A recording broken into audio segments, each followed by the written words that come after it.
Hello everyone, आज हम statement सम कर रहे हैं एक्सरसाइज 5.3 के। फर्स्ट 3 पार्ट हमने कंप्लीट कर लिए थे। फोर्थ सम है how many terms of the AP must be taken to give a sum of 636 means sum is given and AP is also given. AP is given so you can find the first term and the common difference. So formula of sum we use is Sn is equals to n by 2a plus n minus 1d। n find करना है हमने। जब भी n find करना होगा हमें पता है कि n बाहर भी है और n अंदर भी है। इट मीन्स श्योरिटी है कि इस केस में हमारे पास क्वाड्रेटिक इक्वेशन बनेगी। तो हम क्वाड्रेटिक इक्वेशन की हेल्प से हम क्या फाइंड करेंगे, इसके n की इक्वेशन बनेगी क्वाड्रेटिक फॉर्म में और उसके हम रूट्स फाइंड करेंगे। तो n हमने फाइंड करनी है। Put the value of sum and a is given 9, so 9 2s are 18 plus n minus 1 and d is given 17 minus 9, 17 minus 9 होता है हमारे पास 8, so 8, so ये हमारे पास अंदर बनेगा 18 प्लस 8n माइनस 8, तो 18 माइनस 8 बन जाएगा हमारे पास 10।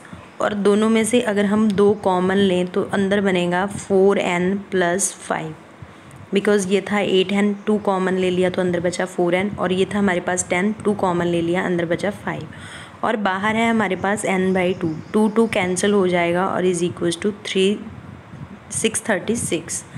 अब n को अंदर मल्टीप्लाई करेंगे तो क्वाड्रेटिक इक्वेशन बनेगी 4n square plus 5n minus 363 is equals to 0।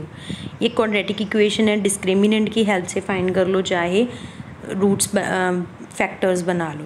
तो डिस्क्रिमिनेंट फाइंड कर लेना, वहाँ से n की 2 वैल्यूज़ आ जाएंगी। हो सकता है दोनों पॉजिटिव आए, हो सकता है एक पॉजिटिव आए और एक नेगेटिव आए।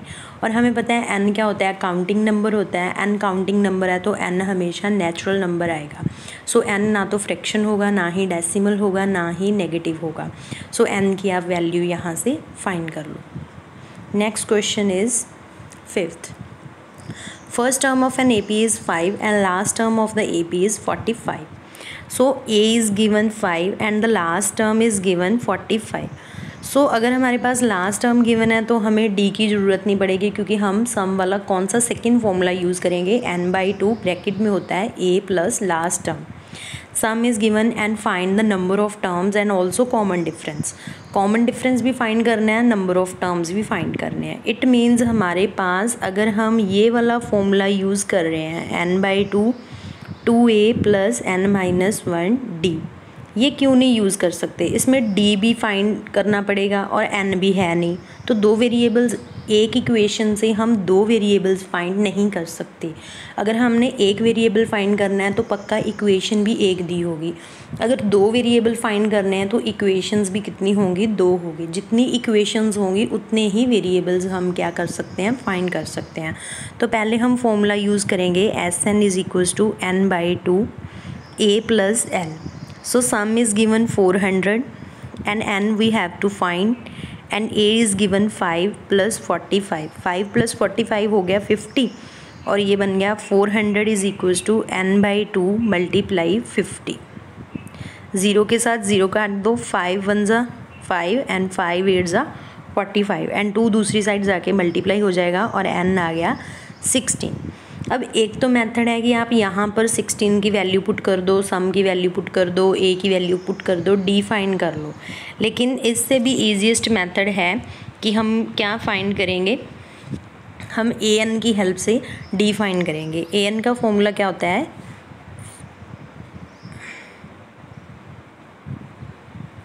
an is equals to a plus n minus 1d। So last term is given, an means nth term and nth term is the last term।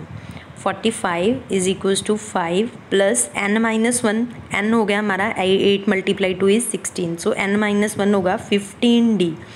5 दूसरी साइड जाके माइनस हो जाएगा तो बन जाएगा 40 इज इक्वल्स टू 15d। तो d कितना आ गया, 40 डिवाइडेड बाई 15। 5 के टेबल पे कटिंग कर देना। Next question is the first and the last term of an AP is 17 and 350. If the common difference is 9, how many terms are there and what is their sum? Now common difference is also given, last term is also given, first term is also given, 3 values हैं हमारे पास। तो पहले हम number of terms find करेंगे और number of terms की help से हम क्या फाइंड करेंगे, सम फाइंड करेंगे। तो पहले हम क्या यूज़ करेंगे, an is equals to a plus n minus 1 d, और फिर हम क्या फाइंड करेंगे, सम फाइंड करेंगे which is n/2 a plus last term l। अब लास्ट टर्म हमारे पास nth टर्म ऑलरेडी गिवन है, nth टर्म हमारे पास दी हुई है 350 एंड फर्स्ट टर्म गिवन है हमारे पास 17 प्लस n-1 हमने फाइंड करना है एंड कॉमन डिफरेंस दे रखा है 9। तो फर्स्ट ऑफ ऑल 17 दूसरी साइड जाके क्या हो जाएगा, माइनस, तो 17 हो गया minus is equals to n-1 9।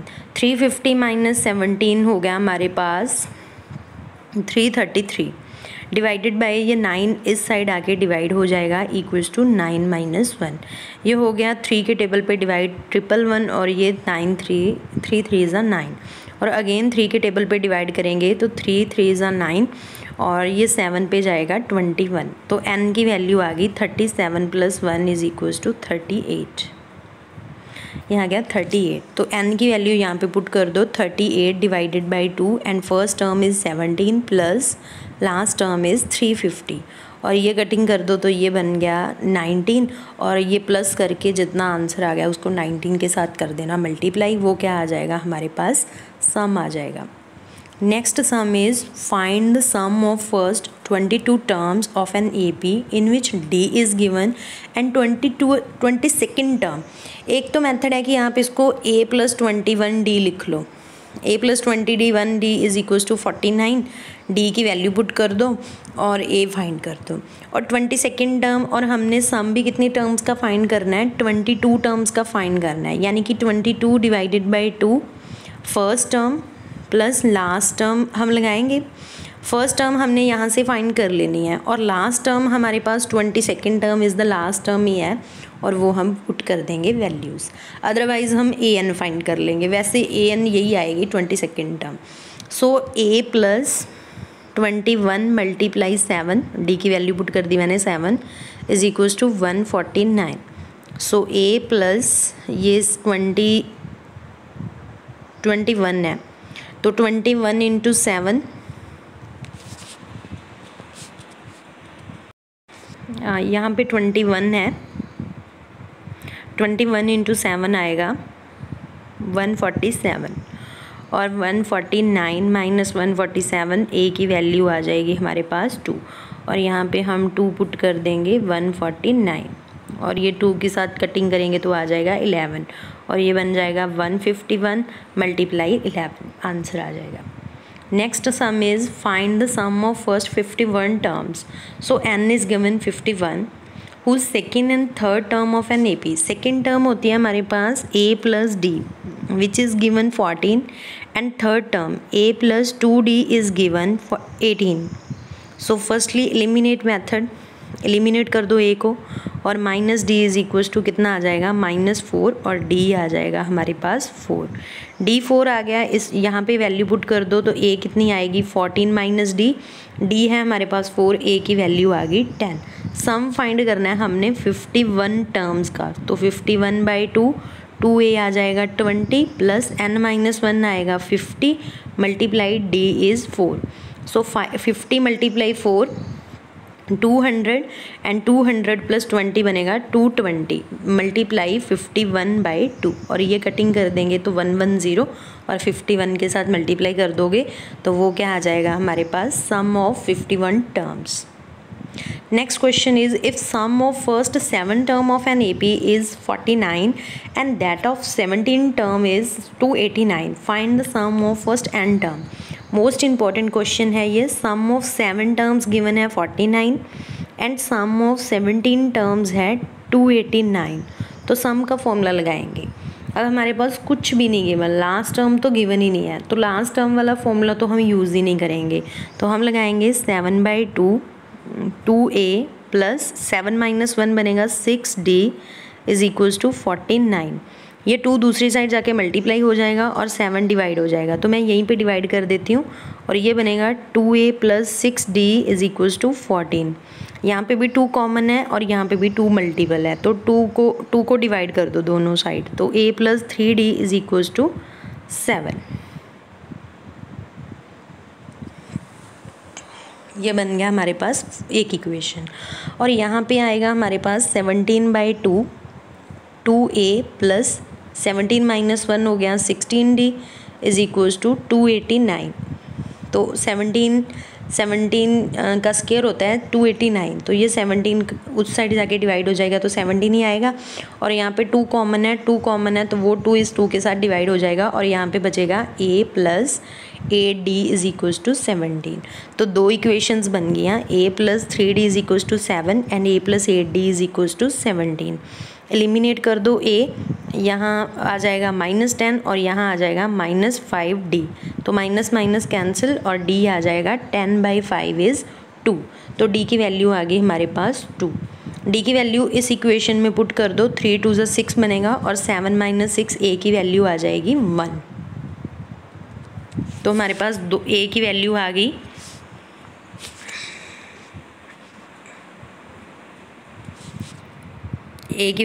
हमारे पास 1 एंड d की वैल्यू आ गई हमारे पास 2। ये 2 वैल्यूज़ हमने फाइंड कर ली। नेक्स्ट पूछा गया है find the sum of first n terms. हमने सम फाइंड करना है, n मेंशन नहीं किया हुआ, n को हमने n ही रखना है। सो n/2 2 × a हो जाएगा 2 plus n - 1 d is given 2। So n/2 2 plus ये 2 मल्टीप्लाई होगा n के साथ तो बनेगा 2n, 2 - 1 के साथ मल्टीप्लाई होगा तो बनेगा -2, -2 + 2 कैंसिल और ये बनेगा n/2 × 2n, 2 कैंसिल और सम ऑफ n टर्म्स क्या आ जाएगा n²। वैसे भी हमारे पास S7 गिवन था 49 यानी कि 7 का स्क्वायर, n17 गिवन था 17 का स्क्वायर यानी कि 289, तो Sn पक्का क्या आएगा n का स्क्वायर। इट मीन्स एक पैटर्न फॉलो हो रहा है, sum of 7 term is 7 square, sum of 17 is 17 square and sum of n terms is n square. Next question. Show that a1 a2 up to so on forms an AP where nth term is given 3 + 4n। हमने show करना है ये nth term मतलब क्या है कि जो हमारी a1 a2 up to so on AP form हो रही है। AP कैसे शो करते हैं, कॉमन डिफरेंस की हेल्प से। तो पहले an हमारे पास गिवन है 3 + 4n।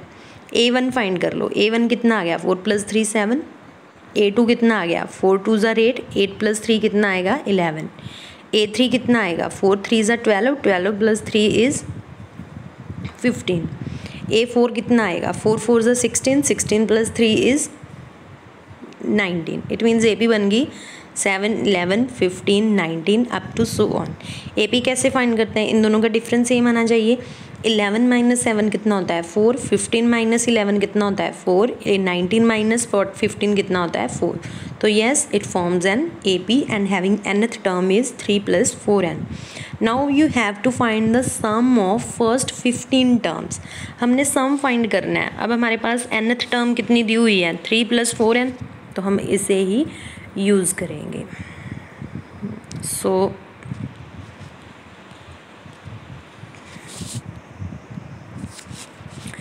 S15 will be equal to 15/2, first term is 7 plus nth term is 3 + 4n, n की जगह हम वैल्यू पुट करेंगे 15। ये क्लियर है चीज़। मैंने क्या किया a plus last term put कर दी और लास्ट टर्म हमारे पास 3 + 4n थी और n हमारे पास अब कितनी है 15 है। तो 15/2, 15 4 होते हैं हमारे पास 60 और 7 + 3 10, तो 60 + 10 कितना हो गया 70 और ये कटिंग हो के बन जाएगा 35 और 35 और 15 को मल्टीप्लाई कर देना। नेक्स्ट है 9 - 5n, 9 - 5n, n की वैल्यू 1 पुट करो तो फर्स्ट टर्म बनेगी 4, n की वैल्यू को 2 पुट करो तो ये बनेगा -1, n की वैल्यू को 3 पुट करो तो ये बनेगा 9 - 15, ये बनेगा -6, ये बन गया। अब इसको माइनस करेंगे तो आएगा -5, इसको माइनस करोगे तो बन गया -5। इट मीन्स कॉमन डिफरेंस कितना आ रहा है -5, तो yes it forms an AP। Now we have to find S15। S15 आएगा first term which is 4 and last term is 9 - 5n, n is 15। So S15 आगे 15/2 होगा, 9 + 4 हो गया हमारे पास 13, 15 5 होते हैं हमारे पास 75। तो ये माइनस करके मल्टीप्लाई कर देना 15/2 पे और सम आ जाएगा। Next sum is most important sum है, very important. Sum of first n terms of an AP is given 4n - n²। What is the first term? अब हमारे पास सम गिवन है। उसके पहले मैं एक आपको चीज़ करवाना चाहती हूँ। सपोज कर लो हमारे पास SN क्या होता है, सम ऑफ n टर्म्स, यानी कि A1 + A2 up to so on plus AN। अगर मैं कहूँ S1 किसके इक्वल है, सम ऑफ 1 टर्म, यानी कि A1 के इक्वल आएगा S1, और S2 क्या आएगा, सम ऑफ 2 टर्म्स, यानी कि A1 + A2। अगर मैं A1 की वैल्यू S1 पुट करूँ तो यहाँ से A2 कितना आ जाएगा, S2 - S1 आ जाएगा ऐसे। तो सिमिलरली S3 किसके इक्वल है, A1 + A2 + A3, और A1 + A2 की वैल्यू क्या है, S2, तो A3 किसके इक्वल आ जाएगा, S3 - S2। ये चीज़ क्लियर है सबको? अब हम क्वेश्चन करते हैं। अब हमारे पास SN गिवन है 4n - n², तो S1 किसके इक्वल आएगा, 4 - 1 3, और S1 हमारे पास किसके इक्वल है, A1 के इक्वल है। तो हमारे पास S1 किसके इक्वल है, A1 के इक्वल है, तो ये किसके इक्वल आ गया, A1 के इक्वल आ गया। अब हमारे पास सिमिलरली हम S2 फाइंड करेंगे। S2 किसके इक्वल आएगा, फिर यहाँ 2 पुट कर दो, 4 × 2 = 8, 8 - 4 4, और ये किसके इक्वल होता है, A1 + A2, और A1 की वैल्यू दी हुई है 3 + A2, तो A2 की वैल्यू कितनी आ गई, 4 - 3 = 1। तो ये हमारे पास थी A1 दी हुई है 3, A2 दी हुई है 1। अब हमें A3 फाइंड कर लेते हैं। S3 किसके इक्वल होगा, A1 + A2 + A3। A1 दी हुई है हमारे पास 3, A2 दी हुई है 1, A3 हमने फाइंड करनी है, और S3 में हम इसमें 3 पुट करेंगे, तो 4 3 आएगा 12 - 3 3 9। सो 12 में से 9 माइनस किया, कितना आ गया, 3, तो 3 3 कैंसिल, तो A3 कितना आ गया हमारे पास, -1। इट मीन्स ये हमारे पास AP बन गई। पूछा क्या गया है, what is the first term, so first term is 3। What is the sum of first 2 terms, 2 terms का सम कितना आया था, S2 which is 4। This is the answer of the second part. Which is the second term कौन सी आई है, 1। Similarly find the third term कितनी आई है, -1। तो AP कौन सी बनी हमारे पास, फर्स्ट टर्म हमारे पास आई थी, फर्स्ट टर्म हमारे पास आई थी 3, और सेकंड टर्म हमारे पास आई थी 1, और थर्ड टर्म आई थी हमारे पास -1 अप टू सो ऑन। तो यहाँ तक तो हमारा क्वेश्चन कंप्लीट हो गया। थर्ड टर्म हमने फाइंड कर दी। अब कौन सी टर्म फाइंड करनी है, 10th टर्म। तो 10th टर्म कौन सी होती है, A + 9D। D कितना आएगा, 1 - 3 = -2, और A is given 3 + 9, D is -2, so 3 - 18 is -15। Similarly find the nth term। so ये हमारे 11 क्वेश्चंस कंप्लीट हो गए। Thanks, have a nice day.